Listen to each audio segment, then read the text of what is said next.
Now, last week, Nigel Farage, the former UKIP leader, launched a blistering attack on the new president of the European Council, Herman Van Rompuy. The attack has been criticised as a publicity stunt designed to drum up support for Mr Farage's bid to win a seat in Westminster. He's contesting the Speaker's seat in Buckingham at the general election. But Nigel Farage has said he isn't a diplomat and voices of opposition need to be heard. Here's what he said in the European Parliament last week. You have the charisma of a damp rag and the appearance of a low-grade bank clerk. And the question that I want to ask, that we're all going to ask, is who are you? I'd never heard of you. Nobody in Europe had ever heard of you. And I can say with confidence that I can speak on behalf of the majority of the British people in saying, we don't know you, we don't want you, and the sooner you're put out to grass, the better. Well, earlier today, Nigel Farage was called to a meeting with the EU Parliament President Jerzy Buzek to explain his conduct. And we can now talk to Nigel Farage, who's in Brussels. I suppose I should ask, first of all, what happened in that meeting? What punishment are they going to dole out to you? It was what I would call an interview without coffee. It was a rather tense meeting. I tried to talk to the President of the Parliament about freedom of speech, especially in Parliament, from elected members. But he has asked me to apologise. He wants me to apologise to Herman Van Rompuy.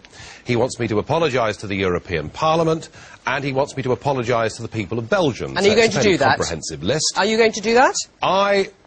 I will apologise to bank clerks the world over. If I've caused them offence, I'm very sorry. But if I'm not allowed to stand up and say that I think it's wrong that this man has got a job which pays him a salary that is bigger than Obama's, and this has happened because the Lisbon Treaty went through without us having a referendum, if I'm being stopped from doing that, then what sort of democracy is there within this EU? That's not what you said, is it? You were personally attacking Herman Van Rompuy. You were rude, and you've been criticised by people across the parliamentary spectrum. I mean, was it entirely necessary to use that level of insulting language? In Mr Van Rompuy's speech, he talked about forming an economic government of Europe. You know, what this man wants to do is effectively to abolish the nation-states, to create a United States of Europe, and he stands there and says that to us as somebody who's not been elected by anybody and can't be removed by anybody. But Nigel all Farage, of us that believe, all of us that believe the UK should be independent, surely some reaction was needed. Yes, and all I'm saying is, could you have expressed that opposition in a slightly more genial manner? It does say in the European Parliament rules, members' conduct shall be characterised by mutual respect. Where was your mutual respect? Well, it also says in the European Parliament rules that lively debates should be a good thing. But that wasn't a lively debate, though, was it? Oh, come on. Oh, come on. Was compared it? with what gets said in the House of Commons every week, compared with what you hear in parliaments all over the world, that was as nothing. You don't think, then, that sort of behaviour demeans Parliament and the Parliament that you're serving in? Well, I mean, you know, behaviour is one thing. Behaviour is one thing. If I'd behaved in a threatening manner, that would have been one thing. What I was simply saying is that this man, who nobody has ever heard of, is now in a position where he can fundamentally change our lives in Britain. He will have the power so that at the next general election it won't matter whether Labour or Tory win, because our economic management will be in Brussels, and this has all happened without us being given a free and fair referendum. I am here to give that voice of opposition. And has it been helpful publicity for your campaign to get a seat at Westminster? I have been giving these speeches in the European Parliament since 2004. They used to just ignore me. Now they've got their treaty, now they've got power, they can't stand criticism of any kind at all. The reason is, of course, they know they're losing the confidence of the peoples of Europe. I haven't done this as a stunt. I've done it because I was sent here to provide a voice of opposition, and that's exactly what I will try and go on doing. Nigel Farage, thank you. I've been asked to apologise to Herman Van Rompuy. I've been asked to apologise to the European Parliament, and I've been asked to apologise to the people of Belgium. And I've had time to reflect, a short period of time to reflect, and I've decided that I will make an apology. But the only people I'm going to apologise to are bank clerks the world over, and if I've offended them, I'm very sorry indeed, but I'm not going to apologise to Herman Van Rompuy, I'm not going to apologise to the European Parliament, and I'm certainly not going to apologise to the people of Belgium. And as a result of that, the President has said that he won't let this sort of thing happen again.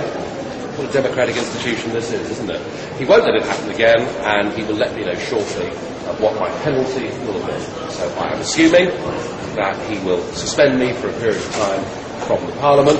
I'm assuming he will try, through the Conference of Presidents, to get my position as leader of a group in the Parliament taken away, and all I can say is that those of us that have battled against the European institutions on the basis that they were becoming fundamentally undemocratic have been proved to be right.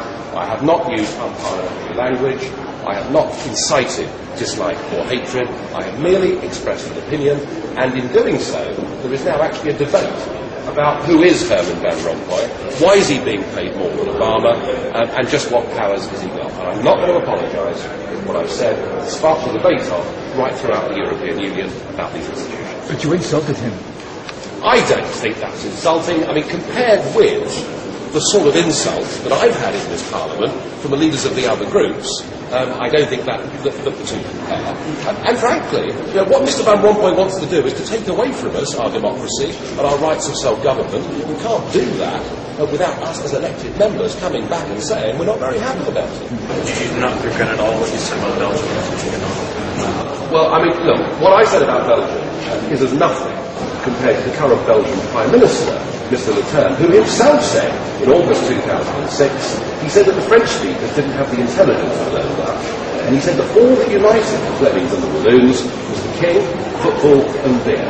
So, I mean, that's the Prime Minister of Belgium saying things like that, and I've actually been avalanche with emails from people in Belgium agreeing with me that the sooner it splits to constituent parts, the better.